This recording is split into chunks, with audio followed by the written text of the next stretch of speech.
Let me take you through a major boost to India's defense.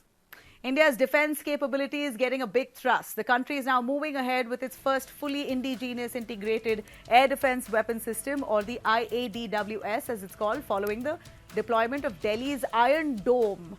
The Indian Air Force, IAF, will be responsible for operating the shield, which is intended to protect key political and strategic sites from missiles, armed drones, and fast-moving aircraft, all in Delhi, something like what Israel has, the Iron Dome. India, the national capital Delhi, plans to have it.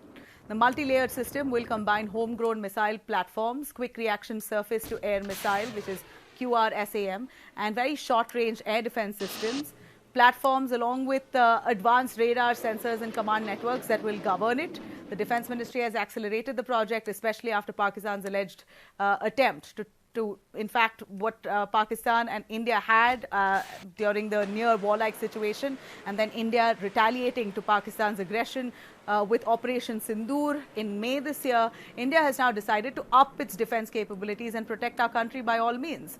Earlier, India had planned to procure the US-made NASAMS, NASAMS-2 system used to protect Washington, D.C. and the White House, but the deal stalled due to high costs. Instead, India is now focusing on a homegrown solution, reinforcing its self-reliance. So we might just see India's Delhi having an Iron Dome, which is locally made in India. The system will be operational, managed by the Indian Air Force, with DRDO collaborating with production agencies to integrate the architecture and software defined the network. DRDO has already delivered some projects with this regard, and we're awaiting a report on that. India is also acquiring remaining squadrons of Russian S-400 systems and exploring offers for additional S-400 and next-generation S-500 units as well. So this shift towards indigenous air defense highlights India's growing technological self-reliance.